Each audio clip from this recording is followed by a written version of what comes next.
there's multiple incidences of people coming to big platforms like Twitter a couple years ago and saying, hey, my photos here when I was underage are being leaked here. Twitter saying, oh, yeah, we'll do something about it. And then ignoring those people, can we talk about this, screwing them over. And then at the same time, now Twitter, for the first time, is saying we're going to be addressing this problem. And now the Apple App Store is threatening to cancel them. That's absolutely crazy. This is the one. This is the you got me triggered. Now I'm going to go full Luke.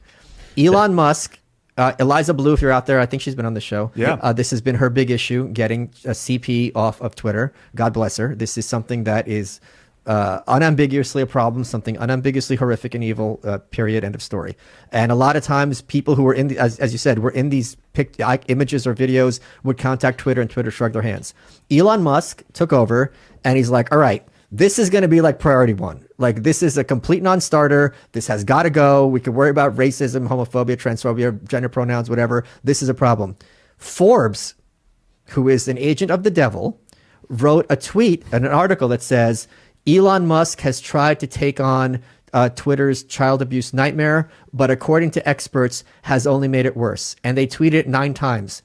I looked up how often Forbes had mentioned Twitter and children in the past. They've literally never even used those 2 words together previously. So now that Elon is trying to do something about it, Forbes has an issue with it because they don't have an issue with it. They have an issue with Elon Musk. So this speaks to what Luke is saying, how many people there are in power who do not care about children at all, but who only care about power and who get off on having power over other people, including young children. And they brag about it many times by doing photo shoots. Let's jump to this story from Fox Business in light of what you're bringing up. Musk is planning to release the Twitter files on free speech suppression. Public deserves to know. So, of course, I sat down with Rogan and Jack and Vijay, and I believe they outright lied to us. That the whole thing was just lies. Haven't they lied under oath too? I don't know about them in specifically, okay, but I'm willing to bet Twitter staff probably have lied under oath to Congress, or at the very least, they've lied to Congress. Or even less than that, been wrong to Congress. Sure. Great. We'll hear what's going on. I got to say, though, the Twitter files, I would bet a substantial amount of money that they have files on child exploitation where there's a manager saying like, hey, don't do anything because it'll draw attention to us and it'll be bad for the stock price. Stuff like that. Oh, my God. Would you agree they were probably behind the scenes? I'm praying with every fiber of my being that you're wrong. Like, that's something that's so like purely evil that to have that in writing, it's just so disturbing. What do you expect of these like people? No, you're right. You're right. You're right. Been... But it's still, it's just horrifying to even think about. Why weren't they taking it down? Yeah, that's a great question. That's a very important question. Elon snaps his finger. That's unfair. He's working very hard, getting everybody saying, shut it down. And it's disappearing. Yeah, and these people at Twitter were taking advantage of the power and responsibility they had for their own personal benefit, for the personal benefit of the for the powers in charge, for the government, for the intelligence agencies, for the multinational corporations that are calling the shots there.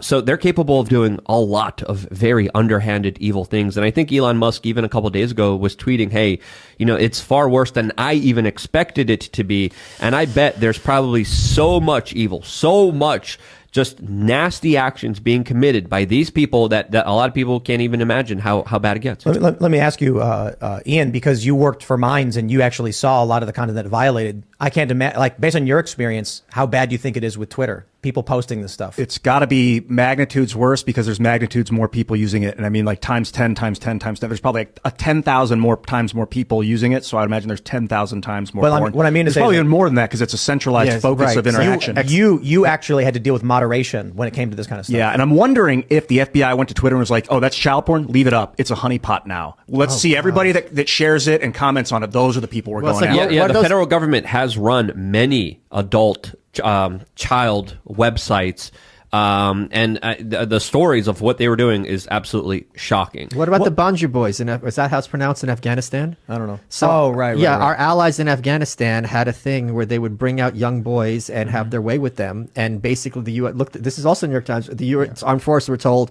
they're on our team. Look the other way. This isn't our problem. And then the soldiers that spoke out against it were court-martialed and punished.